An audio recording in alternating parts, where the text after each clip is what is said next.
que ce soit pour s'épanouir personnellement, que ce soit pour faire plaisir à ses parents, que ce soit pour vivre une vie d'acteur, une vie de louga, une vie extravagante. Je pense qu'on a déjà tous à un moment donné, peu importe pour la raison, pensé à être libre financièrement, pensé à toucher du doigt cette indépendance financière. Dans cette vidéo, nous allons donc voir ensemble quelles sont les premières étapes ou premiers facteurs que nous devrions maîtriser en fait pour parvenir et faire nos premiers pas vers cette indépendance financière-là.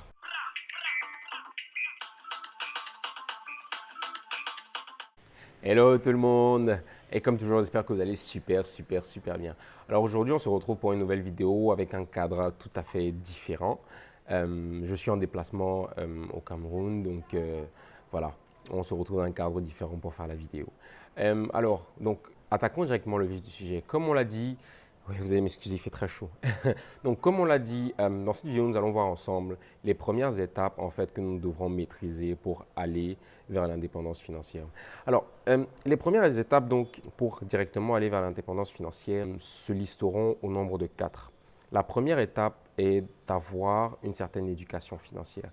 Malheureusement, ce n'est pas quelque chose qu'on nous apprend à l'école, ce n'est pas quelque chose qu'on nous apprend dans la vie. Peut-être qu'on apprend de la vie, mais qu'on ne nous apprend pas dans la vie. Avoir une indépendance, avoir autant pour moi une éducation financière, ce n'est pas forcément de faire des autres études en comptabilité ou en finance pour pouvoir y parvenir. Je vous proposerai par la suite quelques livres assez faciles à obtenir pour développer votre culture financière. Les points fondamentaux que je pense que vous devriez maîtriser déjà pour avoir des bases d'une culture financière et qui vous aideront à accéder à l'indépendance financière sont premièrement la notion d'actif et la notion de passif deuxièmement. Alors, c'est quoi un actif? Un actif est tout élément qui vous permettra de générer un revenu, générer un cash flow en termes financiers, mais en termes plus simples, un revenu. Un revenu qui vous permettra de faire ce que vous voudrez. Et c'est quoi un passif? Un passif, c'est toute chose qui, au contraire, au lieu de vous permettre de générer des cash flows, qui, au lieu de vous permettre de générer des revenus, sera plutôt source de dépenses. Alors, un exemple de passif peut être une voiture parce qu'il y a des frais d'entretien, peut être une maison parce qu'il y a des frais d'entretien, des frais d'électricité, des frais de réparation, etc. Mais tout dépend de l'utilisation.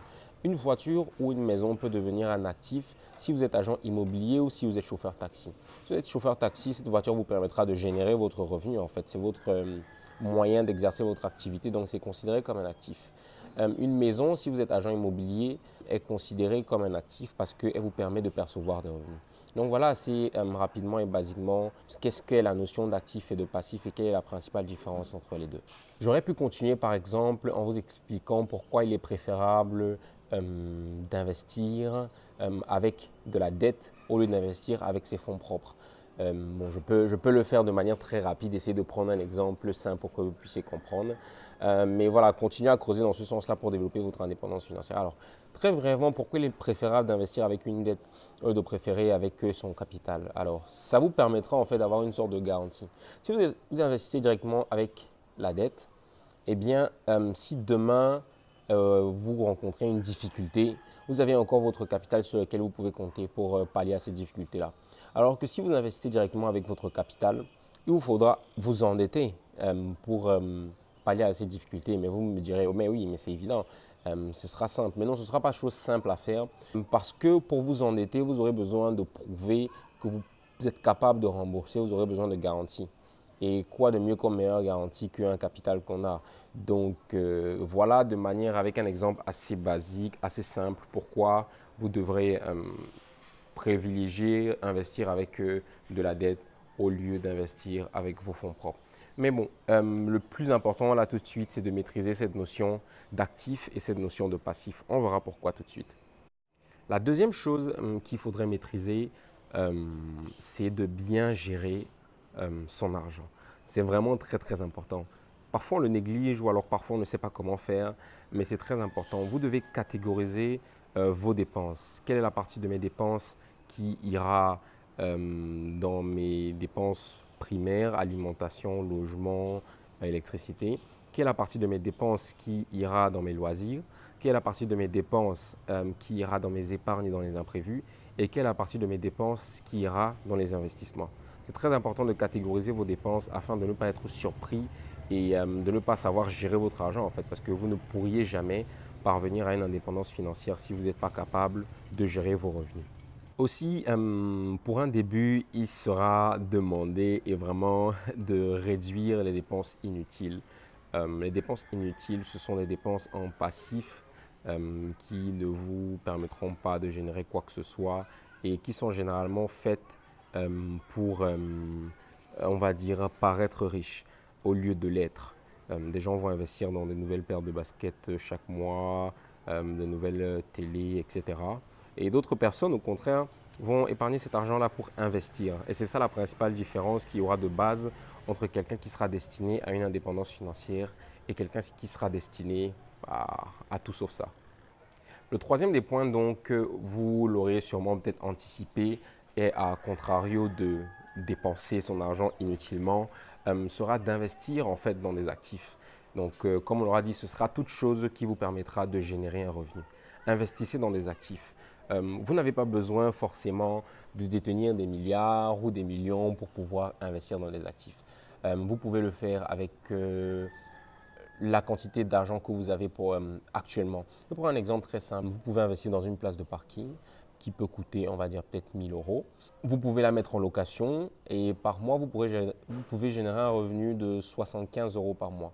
Et au bout d'un certain nombre de mois X, vous aurez rentabilisé votre investissement et vous commencerez à percevoir des free cash flow.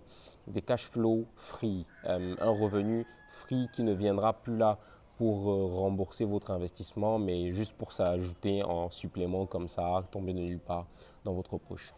Un autre exemple encore plus banal, vous pouvez investir dans l'achat de 2 poules pondeuses et au bout de quelques semaines, vous pourrez revendre les œufs produits par ces poules, revendre les mâles, mais ne jamais revendre les poules pondeuses en elles-mêmes. Et c'est ça, on va dire, l'un des éléments clés de ce troisième point, c'est de ne jamais vendre sa source de revenus, mais toujours vendre les produits de ses revenus. Investir dans des actifs, ça peut être aussi investir dans l'immobilier, investir dans la bourse. Je sais, c'est ce qu'on entend généralement, c'est ce qu'on entend plein de fois, presque partout. Mais ce qu'on n'entend pas, c'est qu'on peut investir dans plein de choses. Ce n'est pas forcément obligé d'être des choses extravagantes qui nécessitent d'avoir d'énormes fonds.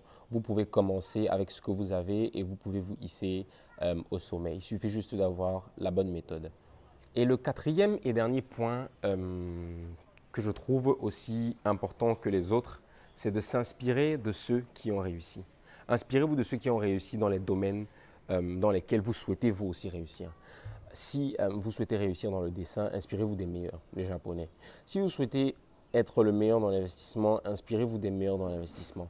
Si vous souhaitez être le meilleur dans la pâtisserie, dans la cuisine, inspirez-vous des meilleurs dans la pâtisserie, dans la cuisine. Quels en sont les avantages?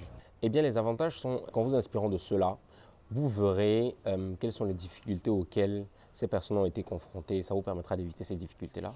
Vous verrez quels sont les facteurs clés du succès qui ont permis à ces personnes-là de parvenir au succès et ça vous permettra d'emprunter le même chemin.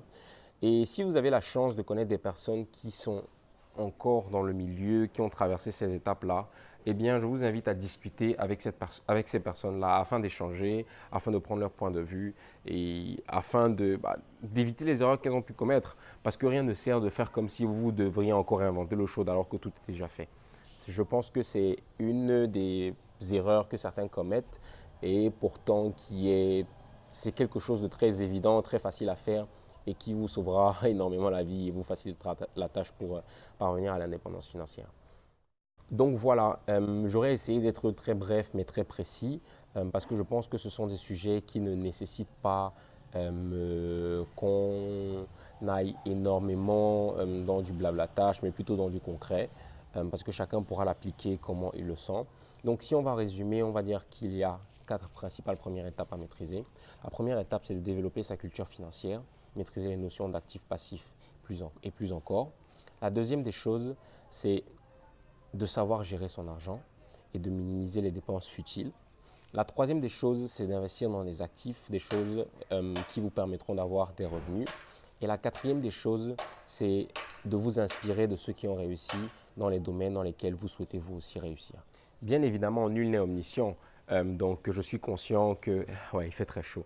Donc, bien évidemment, nul n'est omniscient. Donc, je suis conscient que vous avez une autre vision des choses avec des éléments complémentaires que vous pourriez effectivement combiner avec ce qu'on vient de voir. Eh bien, faites-le. Ce sera tout bénéf pour vous, en fait. Mais comme je dis toujours, n'hésitez pas à partager cela avec nous dans les commentaires afin que nous aussi, nous puissions en bénéficier. Parce que le but, je pense que de notre communauté, c'est de nous aider à toujours aller de l'avant et d'être de grandes personnes demain.